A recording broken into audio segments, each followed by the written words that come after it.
Sir, nakakabalik na sir. Bago ko i-start ng playing. Ngayon ako sir, isa lubog na lubog. Hindi siya dapat ganyan eh.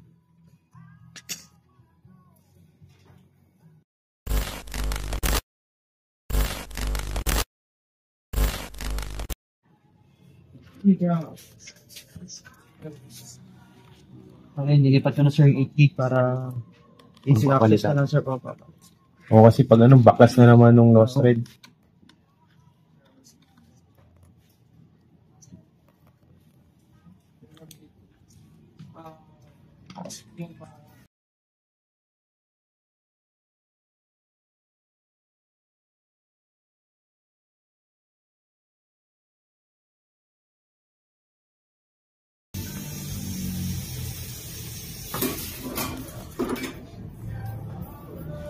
So, yung mga pad na gano'n kasi sir, pag uminit, lumalapat din po ulit siya sa mga component. Ano yun eh? Pero tuyot na. O, ganun talaga yun sir. Pag na uminit naman yun sir, lalapat naman po ulit yun. Parang marshmallow na po itsura. No? Pag uminit naman yun sir, lalapat po ulit siya. Hindi po siya agad yung mga permanent.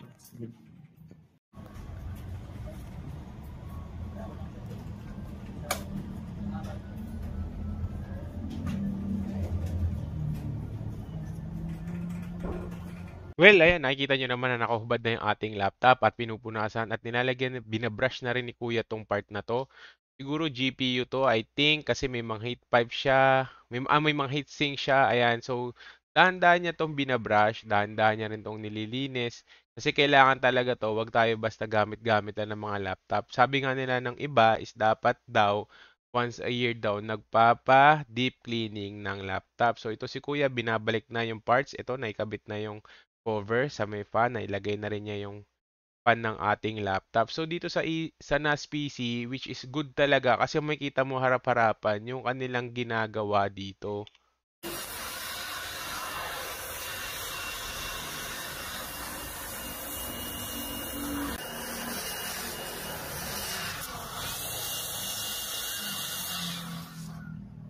Yan, kinakabit na ni Kuya at binabalik niya na to ng ayos. So dahan-dahan niya tong ini-screw. Huwag niyo sobrang sagarin ng paghigpit nito para hindi ma-lost thread kagaya ng sa akin kasi na-lost thread na yung sa outer part ng case ng ating laptop. So parang lost thread na, so hindi na namin nilagyan yung isang tornilyo doon, which is hindi naman ang NAS PC ang nakagawa noon, which siguro dahil sa kalumaan na nga nitong aking laptop. Ang aking laptop nga pala ay i7, 7th gen yun, ay i5, 7th gen, tapos 1060 na 6GB. Kung nakikita nyo, malinis talaga to, inalagaan ko talaga to kahit ganito to at ginagamit ko to pang editing, pang games, ni RAM.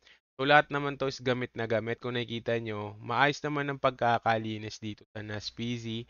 Dito lang to sa may Pasig. So search nyo na lang din. Madami silang inaalok dito. Pwede kayo magpa-build ng mga custom PC ninyo. So ayan, nagpapalit na rin ako ng CMOS battery kasi syempre baka mahirap naman tapos biglang nasira or hindi na gumana yung date and time saka pa tayo magpapalit. Nakabuklas na kaya isang tanggal kabit na lang talaga. So ayan si Kuya, binabalik niya na to piece by piece.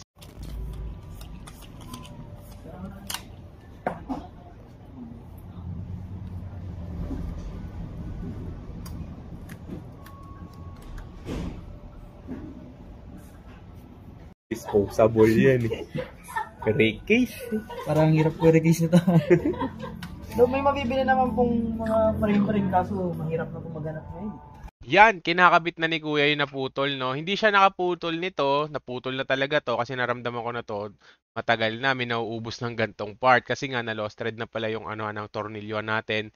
Marami yung cover case niyan tapos dun sa isa nagko-connect niyan. So naputol na yon kaya pala hirap na hirap sila. Sabi ko baliin na lang basta lang matanggal at wag na natin lagyan ng tornilyo. Pero si NAS PC is mapilit, nilagyan pa rin talaga ng mighty band at inayos talaga nila to. Tapos itong ginagawa ni Kuya na yung 8GB na RAM natin na nasa loob ng motherboard mismo, pinagpalit namin ni Kuya para mas madali ko na mapalitan yan pag nag 16GB na ako using the, alam niyo na, Shopee Finds. Ayun, no? Punta kayo sa akin.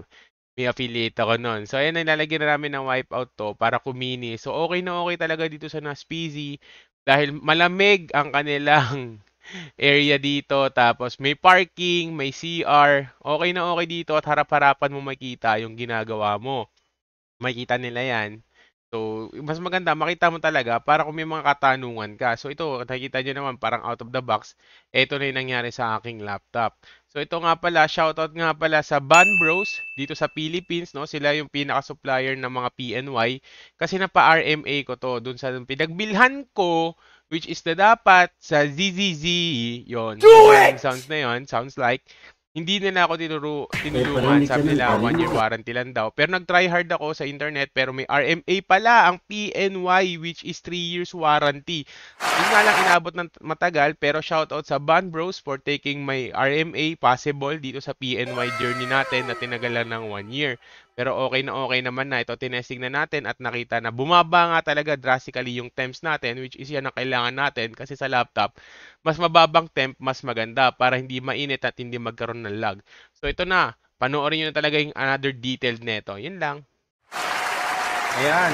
So ngayon natapos na ni Naspizzy na i-maintenance ng ating laptop, no? So yung temp natin, ayan, kung nakikita nyo, bumaba talaga siya drastically.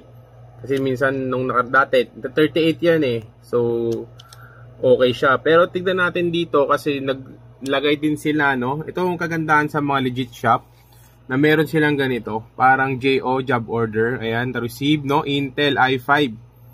Ayan. 7th gen, ayan, basta yan, 24 gig, nakalista lahat dito ng specs ko, kung ano meron, tapos kung anong gagawin, cleaning, ayan, no? For cleaning.